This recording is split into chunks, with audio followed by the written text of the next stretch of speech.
What's your name and what do you do? Morning, Peter. My name is Paul Crowe and I'm the Managing Director for Ripples Bathrooms. Can you tell me what's been your personal highlight?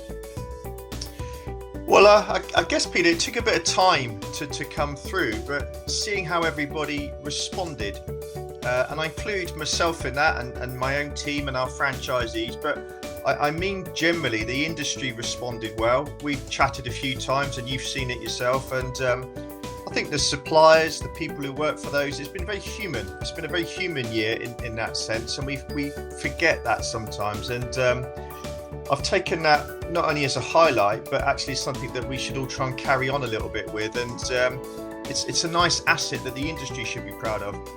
What did you learn during the first lockdown? Yeah.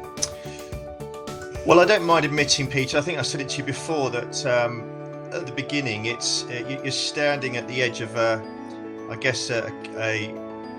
big hole in the ground, and you're not really sure how deep it is, but you just know that there's this hole that's in front of you, and it's quite a big one. And we were looking for answers and didn't really know who to ask the questions to, because the people we knew were all asking the same questions. And so I think fundamentally what we learned is that we're capable of quite a lot more than we realised as a team and as a company, and that we don't always actually have to have the answer.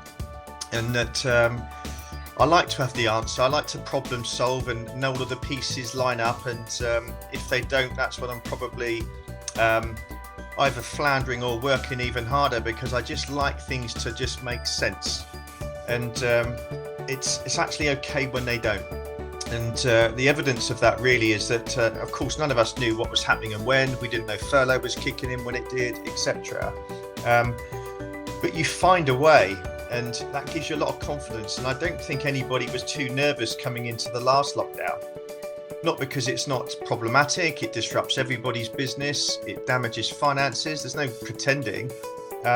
But we all know we'll get through it and focus on 2021 and make the most of our strengths.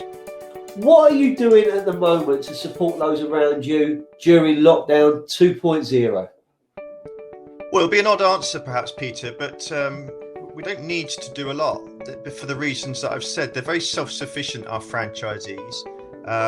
They know what's going on, they know how to handle it, they know what they can do about it, and as importantly, they know what they can't do about it. So we've tended to, the last few months realistically, and a bit like the last one, I guess, is focus our efforts into what we'll do when we come out of it, and really what does 2021 need us to be doing. And we've got a lot of positives that we're taking into the year, but the lockdown gives you the opportunity to review. You have the time to review what you're doing. You know what you're not doing very well. You might therefore cross it off your list and say, let's stop trying to do those things. But actually you also know what you're bloody good at as an organisation. And we've regrouped and said, how can we accelerate through 2021 by not only getting better at those things, but actually making sure that our customers know that we're good at them. And as a result, we've kind of built quite a comprehensive plan on how to make the most of 2021. And we think that's the best thing we can do to get us out of lockdown. What are you doing to keep yourself positive? I'm generally quite a positive person, Peter, but I do get my downs. You know, I get the doubts and everything else that kick in. And I find just looking after my physical and mental health and being very selfish about that works. The first lockdown brought us sunshine, which was I took advantage of. You know, I'm a keen cyclist, as you know, and being outdoors a little bit more was a great thing. So I've stayed positive by having a much broader context about what I'm on the planet for, and recognizing that I don't really care that we're all in the same boat, even though everybody says that. What I care about is that there's only so much that I can control, and to stop worrying about things that I can't control. And it's kept me very positive. And if I can do something about an issue, then get on with it. But if I can't, I try not to think about it, in all honesty, and it's worked for me. Finally, what would you like to say to inspire others? Well, it's very humble to ask. I guess my main message, Peter, would be to anybody who's less fortunate than me and many people I know, and that's people that you're more likely to know that are, found themselves without work. And it's easy for me to sit here and talk about positivity and everything else, but if you're not working, however much you're exercising and looking after your mental health, it's very stressful, I know. I think I would say to those people that use it as an opportunity to look at what your life can do for you. You know, to a certain extent, you could argue that you're now free to do whatever you want.